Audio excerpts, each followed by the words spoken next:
Tuku bawan bakule perawan, perawane ayu bokongnya lemu. Hai sahabat-sahabat saya Taiwan yang cantik dan tampan, izinkan Gus Miftah mengucapkan I love you.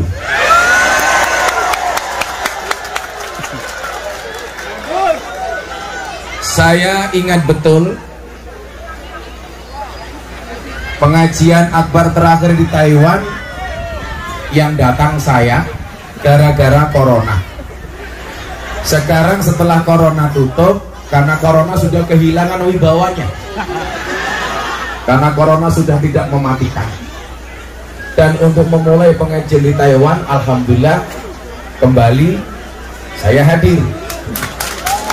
Jadi kau yang mengakhiri, kau yang mengawali. Mudah-mudahan ini pertemuan yang baik dan semuanya mendapatkan kebaikan dari Allah Ta'ala. Belajar dari kasus Covid, kita begitu cepat kehilangan waktu. 2 tahun lebih waktu hilang gara-gara Covid. Pelajaran apa yang bisa kita ambil, Bapak Ibu, Mas-mas, Mbak-mbak sekalian? Ada perbedaan yang cukup signifikan antara uang dan waktu. Apa perbedaan yang sangat penting? Bisa tahu berapa sisa uang yang dia miliki, tapi tidak semua orang tahu berapa siksa waktu yang dia miliki. Tapi anehnya apa? Banyak orang kehilangan waktu demi uang, dan banyak orang bersedih ketika kehilangan uang, namun tidak pernah bersedih ketika kehilangan waktu. Uangmu ada berapa bisa kamu lihat di tabunganmu, tapi sisa waktumu tinggal berapa tidak pernah bisa kamu ketahui dimanapun berada, berapapun sisanya. Disitulah kenapa kemudian dikatakan al-waktu asmanu minad dhahab. Waktu itu lebih berharga dibandingkan emas. Saya melihat sahabat-sahabat saya di sini, ada yang udah puluhan tahun di Taiwan. Pertanyaannya adalah, apa yang sudah bisa kita lakukan selama puluhan tahun itu di Taiwan? Mungkin jawabannya apa? Ada yang jawab, Gus, saya sudah bisa bangun rumah saya di desa. Bagus. Gus, saya sudah bisa menyekolahkan anak saya sampai perguruan tinggi. Keren. Atau mungkin juga ada yang bilang, Gus, puluhan tahun saya di Taiwan, kenapa? Saya sudah bisa nambah apa? Istri.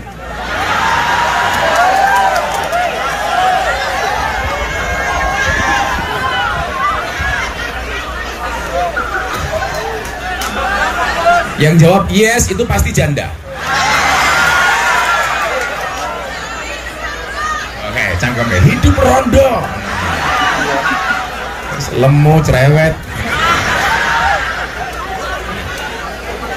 Ternyata apa? Waktu yang terbaik itu bukan waktu yang kita habiskan untuk uang, bukan waktu yang kita habiskan untuk bekerja. Tetapi waktu yang terbaik itu adalah ketika ada nilai manfaat untuk Allah. Ketika waktu ya kita yang berjalan ini, mohon maaf, kita maksimalkan untuk mendekatkan diri kita kepada Allah. Makanya Allah uji dengan satu peringatan namanya Covid. Bagaimana kita bersikap dengan Covid itu? Tahu-tahu sudah 2,5 tahun. Dan alhamdulillah hari ini kita kembali bertemu. Kalau dikatakan waktu itu lebih berharga daripada emas, mudah-mudahan kesempatan emas ini tidak kita sia-siakan. Amin. Makanya waktu adalah emas. Makanya kalau istrinya minta emas dikasih waktu. Nah, saya melihat ada kondisi dan posisi yang cukup ideal bagi teman-teman BMI sebagai agen dakwah. Kalau Nabi Muhammad mengatakan balighu anni walau ayat, sampaikanlah dariku walaupun cuma 1 ayat. Coba komunitas Nahdiyin yang ada di Taiwan Alangkah indahnya kalau semuanya menjadi agen dakwah. Tapi saya bukan dai, Gus. Iya. Saya bukan ustadz. Iya. Saya bukan kiai. Iya. Yang perlu diingat adalah dakwah itu bukan profesi, tapi apapun profesinya harus berdakwah. Tapi saya belum alim, Gus. Ingat, berdakwahlah sampai alim, jangan nunggu alim baru berdakwah. Sama aja saya bilang, berangkatlah ke masjid sampai tua, jangan nunggu tua baru ke masjid. Bersedekahlah sampai kaya, jangan nunggu kaya baru sedekah. Kalau nunggu kaya baru sedekah, pertanyaannya, yo lah kowe sugih lah orang merongos. Nah, coba bagaimana umpamanya dakwah yang paling sederhana, sehingga apa? Risalah yang Allah turunkan melalui Nabi Muhammad itu bisa disiarkan kemanapun kita berada. Saudara-saudara sekalian, nyuwun sewu, Islam itu kan sebenarnya intinya cuma ada dua. Yang pertama rahmat, yang kedua akhlak. Wa ma arsalnaka illa rahmatan lil alamin, rahmat. Yang kedua akhlak, innama bu'istu liutammima makarimal akhlak. Kalau Anda lihat postingan saya di media sosial, akhir Desember saya ke Eropa. 5 hari saya di Tanah Suci, 5 hari saya di Belanda, sehari saya di Belgia, 5 hari di Prancis, kemudian 5 hari di Doha, Qatar, melihat final Piala Dunia. Alhamdulillah jagoan saya kalah, Indonesia. Tapi saya mencatat, walaupun Prancis kalah dari Argentina, Argentina bisa mengalahkan Prancis. Alhamdulillah, Indonesia tidak pernah kalah dari Argentina. Kenapa? Nggak pernah bertanding.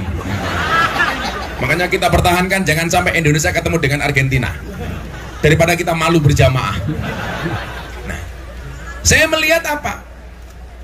Ada kecenderungan di Belanda, negara yang sangat maju, banyak orang menjual gereja. Ketika saya tanya, kenapa Anda menjual gereja?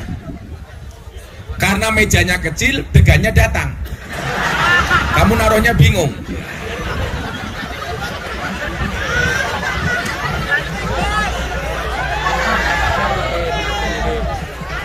Lah wedange oke, mejane ciut gue goblok kok kowe.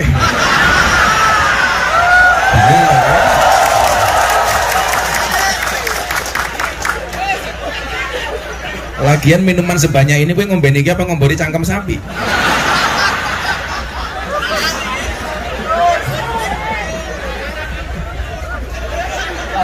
Yang ini apa, Mas? Ininya nggak usah dibuang saja. Atau dibalik, saya nyuguh kamu ngaji di sini. Saya ngomong iki kopi sapa goblok banyu putih ya cok iki lho banyu putih.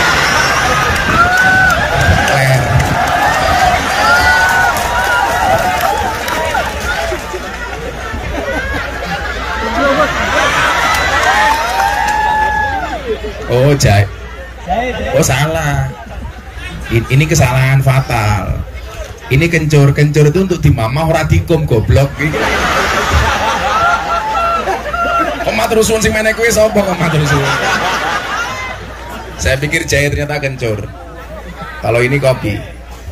Kenapa saya suka kopi, Mbak? Tolong Anda segera ngopi, karena hidup itu butuh inspirasi bukan halusinasi.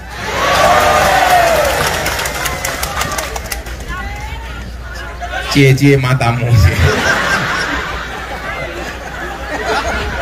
Nah, ketika berbicara rahmat dan akhlak, coba kita lihat negara-negara maju. Kalau di Asia seperti Jepang dan Korea, apa yang membedakan antara negara-negara itu dengan Indonesia? Bedanya satu, Pak.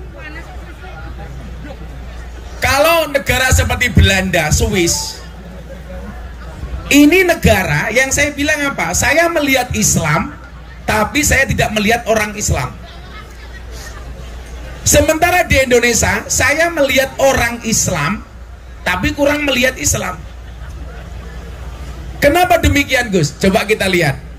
Negara-negara di Eropa yang maju atau di Asia seperti Jepang, mereka negara berakhlak, tapi nggak ada rahmat. Sementara di Indonesia ada rahmat, tapi kurang akhlak. Contoh, Jepang bertanding di Doha, tim nasionalnya kalah. Anda tahu yang terjadi apa? Sampah-sampah di dalam stadion semuanya dipungut oleh supporter, padahal kalah. Bayangkan kalau menang. Kenapa? Mereka punya akhlak, tapi gak ada rahmat. Makanya gak ada Islam. Sementara di Indonesia ada orang Islam, tapi jarang kita melihat nilai-nilai Islam. Kenapa? Karena di Indonesia ada rahmat, tapi nggak ada akhlak.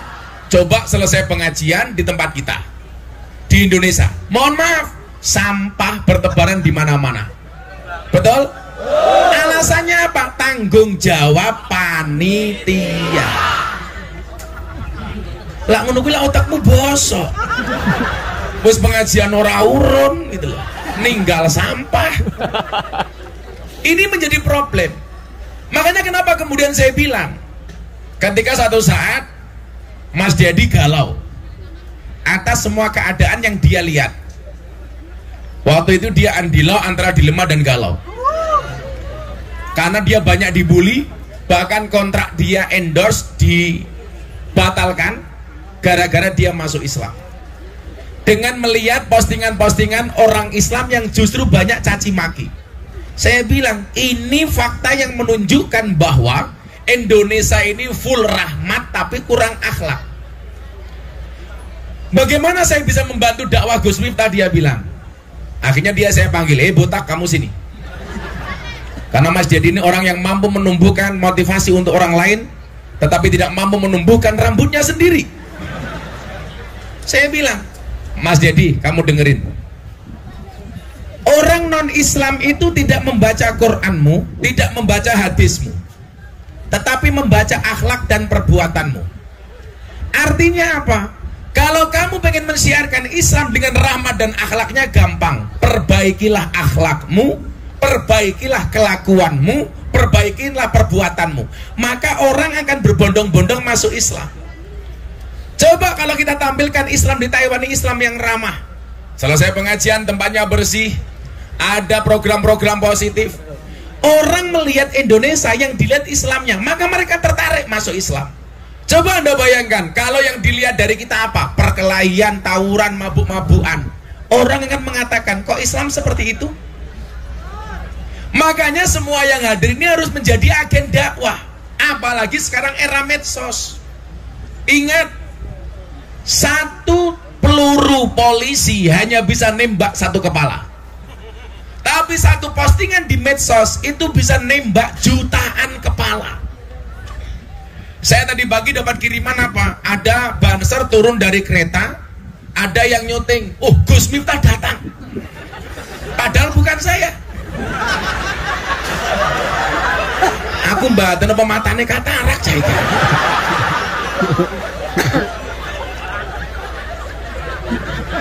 Semoga yang ngambil gambarnya ada di sini. Tapi kalau dilihat dari kualitas gambarnya sih HP-nya cross.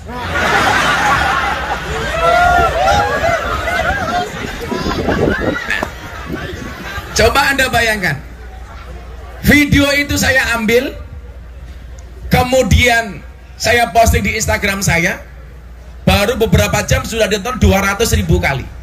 Bayangkan kalau semua di antara kita ini agen dakwah. Caranya bagaimana?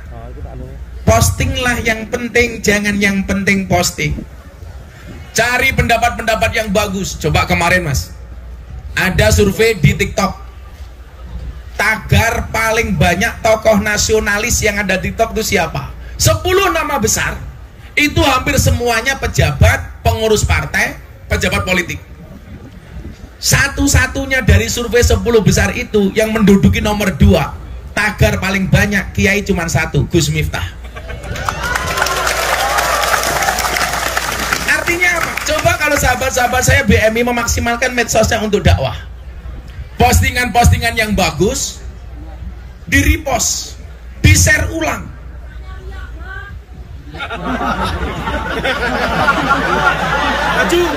Kita sandat meteng loh.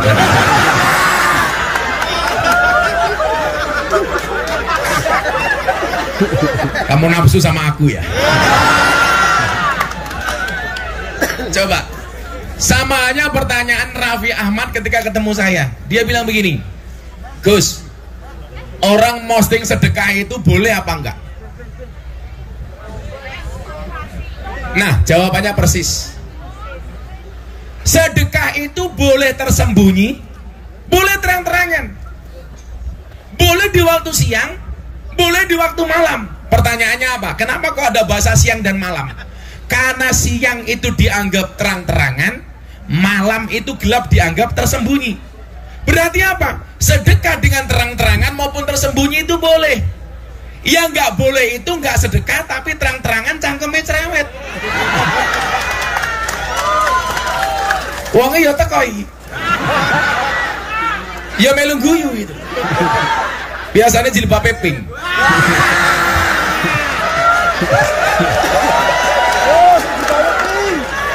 Yang jilbabnya hijau kayak gini insya Allah lebih parah. Oh muslimat. Di sini banyak muslimat Mas ya. Coba tak kasih jenengan jawab muslimat sama fatayat saja.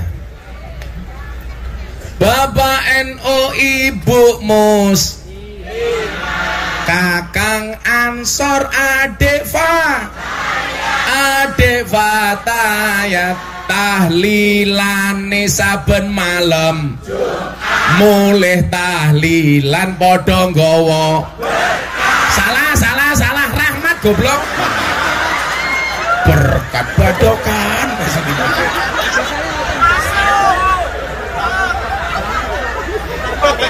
Rahmat kok berkat il. Dulangi bener Rahmat oleh berkat. Bapak NU Ibu Mus, tabuanengko. Kamu jangan terlalu bersemangat. Ingat ya, kita di atas panggung yang sama tapi dengan amplop yang berbeda ya.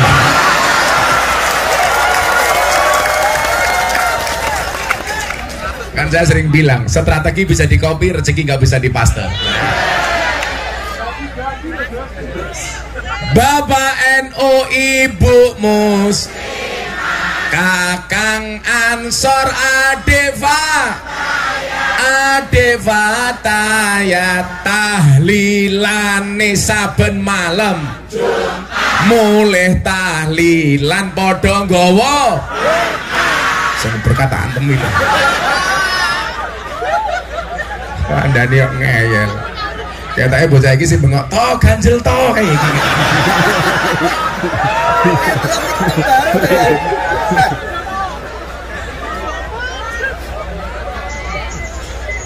Jadi begini, kalau tadi Anda ngomong riya, dakwah itu kan dari masa ke masa terus memperbaharui metodologinya supaya tidak ketinggalan zaman. Zaman Nabi bilisan, pakai orasi, retorika. Zaman sahabat bil kolam, nulis. Zaman wali bisa kofah, budaya. Sekarang bil medsos. Ceramah Gus Miftah tahun 2021 di Gereja Jakarta Utara, trending viral nomor 1 dunia. Diposting sama Deddy Corbuzier, sehari postingan ditonton 7 juta kali. Dikomentari 100.000 kali lebih. Semuanya mencaci maki. Apakah Gus Miftah sakit hati? Tidak. Kenapa? Karena komentarnya tidak pernah saya baca. Pulang dari gereja langsung saya dibilang, Miftah kafir. Apa jawaban saya? Enggak masalah, syahadat lagi. Tapi coba, apa dampak positifnya? Satu keluarga dari Amerika masuk Islam gara-gara ceramah itu. Satu keluarga ateis dari Belanda masuk Islam. Lah, saya bilang, kalau dulu Wali Songo itu dakwah mengislamkan orang kafir, kalau sekarang mengkafirkan orang Islam. Alasannya apa? Saya dibilang kafir karena masuk tempat ibadah agama orang lain. Padahal kamu di sini semuanya masuk rumah orang lain. Berarti wong sambene kabeh kafir. Ya syahadat meneh kok repot. Orang kafir 70 tahun kata Nabi membaca la ilaha illallah sekali itu terbakar kekafirannya. Masa kita tiap malam tahlilan dibilang kafir? Kan goblok. Tapi apa yang terjadi coba? Gara-gara postingan itu, saya dapat undangan dari wali kota Los Angeles, Amerika Serikat untuk berbicara radikalisme dan toleransi. Berarti apa? HP ini agen dakwah, Le. Lah kamu punya HP yang kamu lihat, ya Allah, kebaya merah.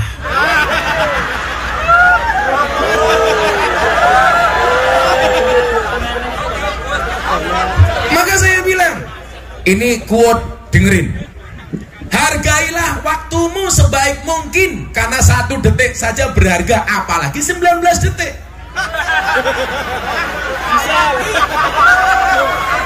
Ngerti ya? Saya ngomong Gisel sopo?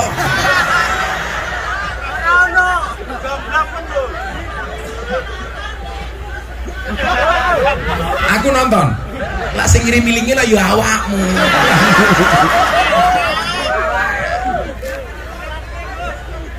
Bukan sesuatu yang ditampakkan itu pasti riya, yang tidak kelihatan pasti ikhlas. Enggak, pemahamannya enggak begitu. Maka dulu Nabi pernah ditanya sama sahabat, ya Rasulullah, mahwal ikhlas. Kanjeng Nabi, ikhlas niku nopo? Nabi tanya ke malaikat Jibril. Kalau seandainya Nabi jawab pasti bisa, tapi nyatanya beliau nggak mau jawab. Tanya kepada gurunya. Ini pentingnya ilmu itu bersanad. Jibril, mahwal ikhlas. Ternyata Jibril juga gak jawab. Tanya kepada Tuhan, ya Rob, mahwal ikhlas. Pelajaran pertama apa? Ilmu itu bersanad. Kalau soal sanad ilmu, sanad, mohon maaf, nasabnya orang itu saja penting, apalagi sanadnya ilmu. Makanya kalian mohon maaf, soal sanad, soal nasab, kamu gak bisa milih dilahirkan dari siapa, tapi kamu bisa melahirkan generasi seperti apa. Mesti ke status WA. Dasar miskin status. Saya ulangi, kamu gak bisa milih dilahirkan oleh siapa, tapi bisa melahirkan generasi seperti apa. Kalau lihat Nabi Nuh, mohon maaf, Nabi Nuh itu nikah 2 kali, Mas. Suaminya Nabi, tapi dari 2 istri ini melahirkan generasi yang berbeda. Istri pertama namanya Sofura, anaknya 6, yang cowok 3, yang cewek 3. Anaknya, turunannya mayoritas jadi Nabi. Nikah lagi yang kedua dengan cewek cantik, namanya Wil'ab binti Ajwil. Orangnya SDSB, semok depan semok belakang. Kalau dilihat wajahnya, wow. Lihat mbak-mbak BMI, weh. Tapi ini Wil'ab, ini solehah. Anaknya bagus-bagus. Artinya apa? Mbak-mbak BMI di sini mohon maaf. Ternyata anak solehah itu harus berangkat dari percetakan ibu yang baik. Dan kamu di sini, kalau diniati tirakat untuk anakmu di Indonesia, tirakat dok, anakmu dadi api, amin.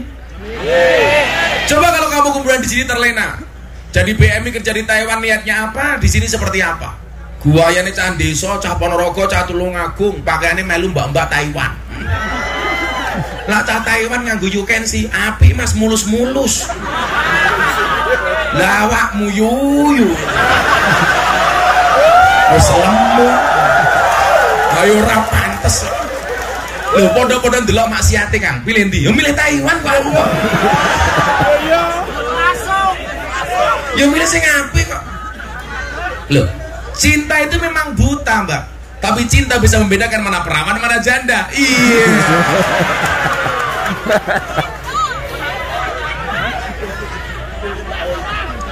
Tapi tetap janda paling hebat. Makanya saya sering terbang ke Surabaya, karena di Surabaya ada bandara yang paling disukai oleh pria, Bandara Juanda. Sehingga apa? Ketika Nabi ditanya soal ikhlas itu, tanya sama Jibril, tanya sama Allah. Ya, ilmu bersanad, kita bernasab. Nasab itu penting, tapi sanad ilmu lebih penting. Ini kalau mungkin ada kiai dan gus-gus, mohon maaf ya, saya itu paling gak suka kalau orang hanya mengandalkan mbahnya dulu. Makanya disebutkan apa? Wasarul alamina dawul humuli idza fa'akhartahum dzakarul jududa. Generasi yang paling jelek itu apa? Dia nggak punya kemampuan apa-apa, dia nggak punya kompetensi, dia bukan siapa-siapa. Tapi ketika melihat orang hebat, dia mengatakan, bahku dulu lebih hebat daripada orang ini. Sementara di saat dia ngomong seperti itu, dia bukan siapa-siapa. Kan harusnya malu. Makanya dari dulu kalau saya ngomong nasab itu malu, karena mbah saya itu orang luar biasa. Sementara saya hanya seperti ini. Kalau saya ngomong bahasanya mas, saya 18 saya hafal. Miftah Maulana Habibur Rahman, punya Bapak Kiai Muhammad Muradi, punya Bapak Muhammad Boniran, punya Bapak Muhammad Usman, punya Bapak Kiai Jalal Iman, punya Bapak Kiai Karyonawi, punya Ibu Nyai Madarum, punya Bapak Kiai Muhammad Ilyas, punya Bapak Muhammad Besari Ponorogo, walinya Ponorogo. Nomor 9, Muhammad Besari punya Bapak Anom Besari, makamnya di Caruban, punya Bapak Abdullah Musad, makamnya di Kediri, punya Bapak Raden Demang, punya Bapak Pangeran Demang, punya Bapak Panembahan Wirasmoro, punya Bapak Susuan Praworo, punya Bapak Sultan Trenggono, punya Bapak Raden Patah, punya Bapak Prabu Brawijoyo 18. Tapi kalau saya ngomong itu malu, kenapa? Mbah Muhammad Besari punya anak 9, nomor 7 Kiai Ilyas, punya anak 3 Nyai Madarum Hasan Besari. Hasan Besari top-topnya dulu pondok itu ketika di tangan beliau. Punya santri Cokro Aminoto, punya santri Ronggo Warsito, punya santri dari Jogja, namanya Abdul Hamid. Siapa nama komplitnya? Kiai Haji Bendoro Raden Mas Abdul Hamid Ontowuryo Mustahar Heru Cokro Senopati ing Ngalogo Sayyidin Panotogomo Amirul Mukminin Khalifatullah Tanah Jawa pahlawan Goa Selarong Pangeran Diponegoro. Ini santri ini Mbah Kulit. Kenapa saya malu menceritakan mbah saya? Mbah saya santri ini Ponorogo Diponegoro. Lah Gus Miftah santri ini lonte. Kenapa malu? Santri ini pural gitu, mangku pural.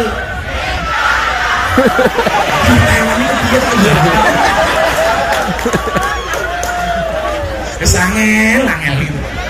Kok keting aku? Saya dulu kalau awal-awal dulu kan ceritanya, kenapa Gus? Kan iya. Kalau tadi ngomong adab akhlak tadi itu.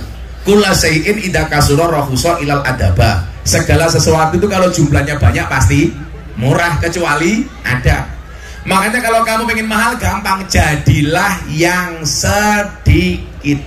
Barang itu kalau sedikit langka, kalau langka antik, kalau antik regane larang. Kiai itu banyak, saya ngurusi lonte jarang. Siapa? Gus Miftah. Berarti Gus Miftah kiai? Ngomong lonte sapa? Kiai larang goblok kok lonte iki.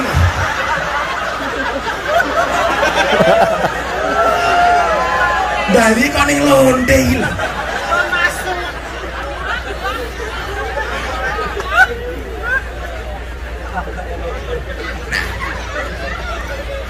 Nasab itu penting, tapi sanad ilmu lebih penting. Nah, apa? Kembali ke Mbak Ria tadi itu.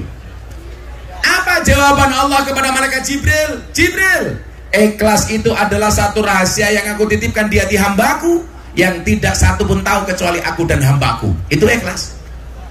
Jadi mohon maaf, kita itu tidak bisa masuk wilayah niat orang lain. Kecang gua nggak pengajian niatnya opo, kamu nggak bisa mengira-ngira. Karena yang tahu niatnya cuma Allah sama yang bersangkutan. Ikhlas itu seperti ibu-ibu naik motor, rating kanan belok kiri. Kesuwangan gitu. Jangan. Pokoknya wong itu jadi lawan nih. Orang mungkin menang. Perempuan itu kan karakternya satu.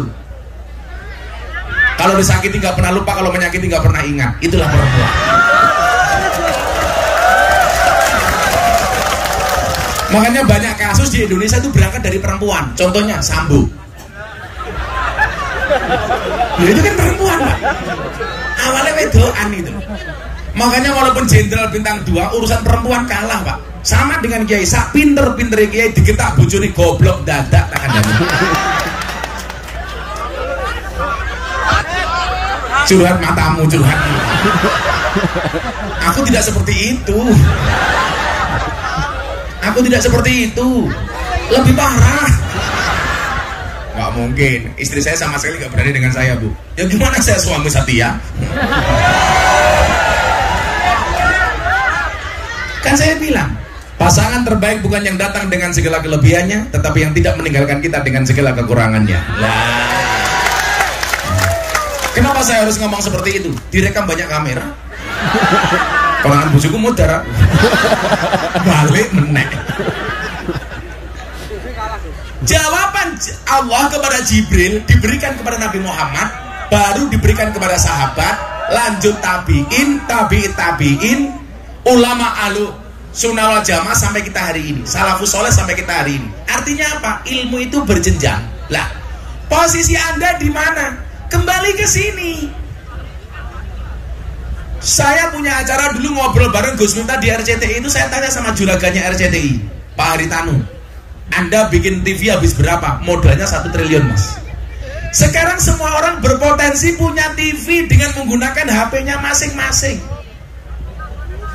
Tapi saya pesan sama kamu, kalau mau viral, virallah karena prestasi bukan sensasi. Betul?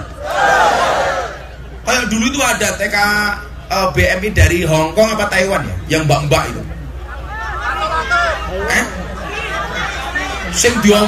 Dia viral waktu itu, tapi ya mohon maaf, wis pakaiannya seksi, bengi-bengi kotangnya dibuka, hai guys, susuku gede guys.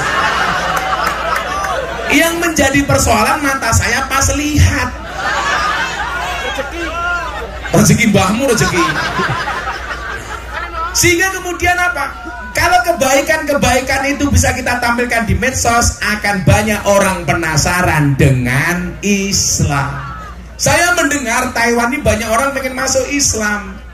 Lah Anda semua ini menjadi agen Islam supaya lebih banyak yang tertarik masuk Islam. Tepuk tangan untuk BMI. Mana yang mau masuk Islam? Sini, yang mau masuk Islam sini semuanya.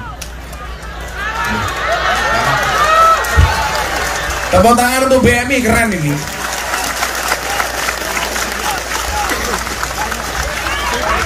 Oke. Ya sadar dulu sini ya. Gak apa-apa. Gak apa sih dulu, gak apa. Yang mau masuk Islam sini dulu. Saya terakhir mengislamkan orang Prancis. Iki urung mualaf pecine wis NU jajan.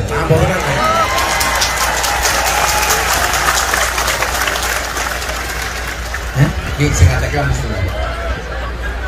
Berapa orang? Karena suka yang berdiri.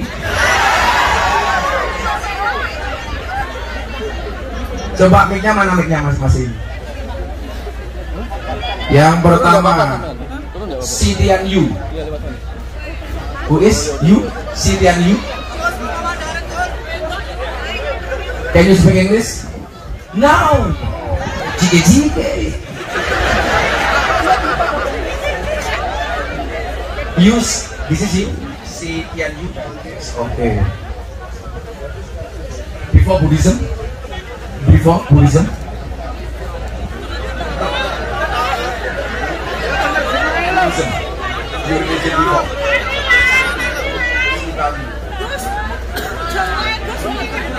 Ngomong Jawa iso? Jenengmu sama Jok?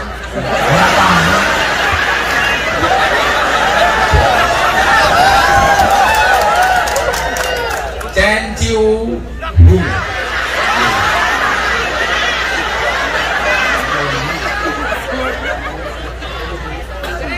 Wang Sinawang, Wang Hiskang.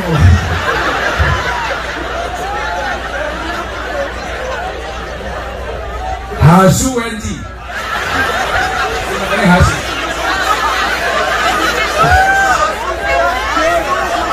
Hasu Wenji kok Hasu Mbaknya siapa namanya yang terakhir? Novita. Oh, belum jadi datanya ya. Dicopot aja maskernya mas.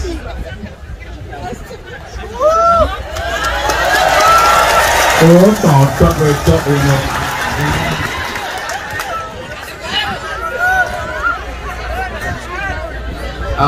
All repeat my word, okay?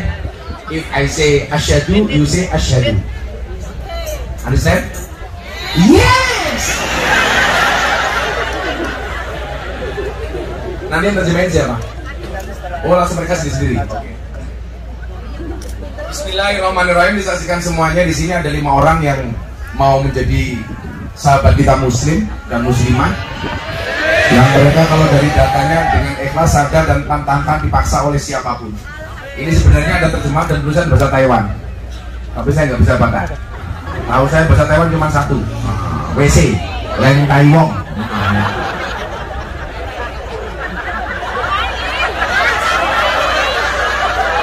WC bahasa Taiwannya apa?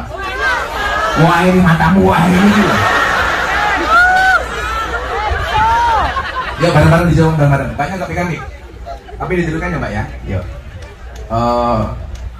Mikir kayak cangkemmu cok.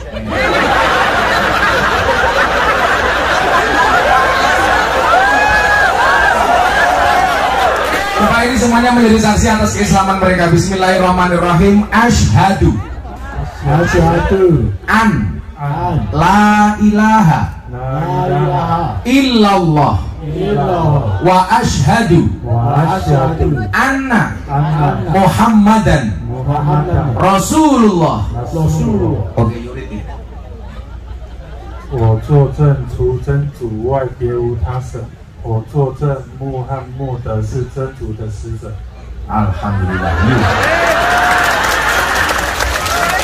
Yurid. 我作证，除真主外，别无他神。我作证，穆罕默德是真主的使者。Oke, alhamdulillah. Next. 我作证，除真主外，别无他神。我作证，穆罕默德是真主的使者。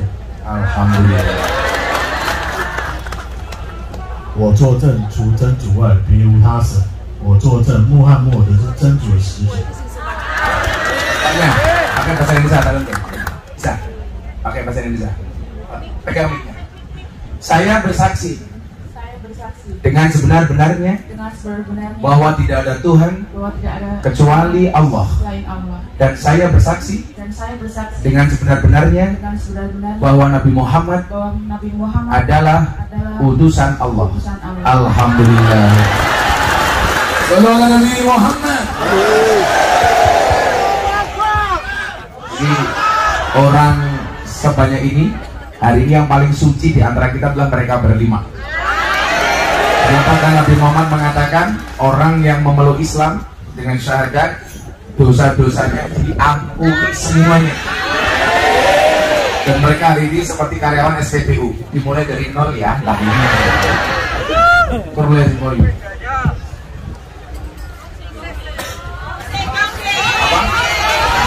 Kongsi. Can you speak English? Can you speak English? Oh no. You? No.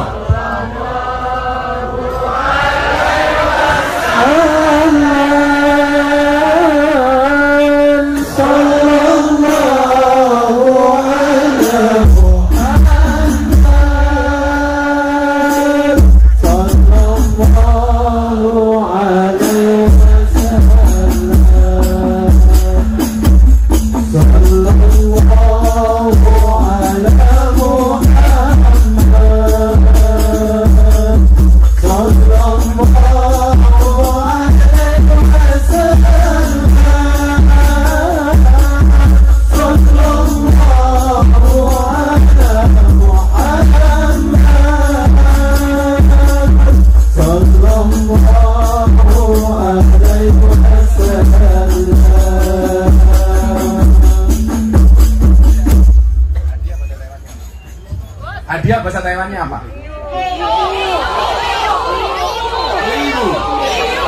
Liu.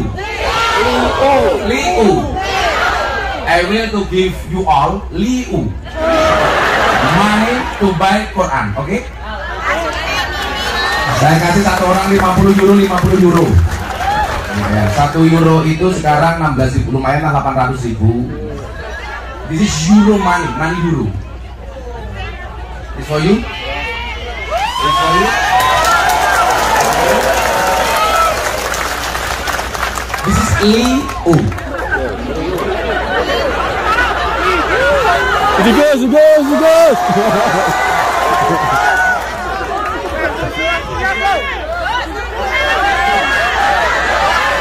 Tepuk tangan untuk mereka. Please sit down.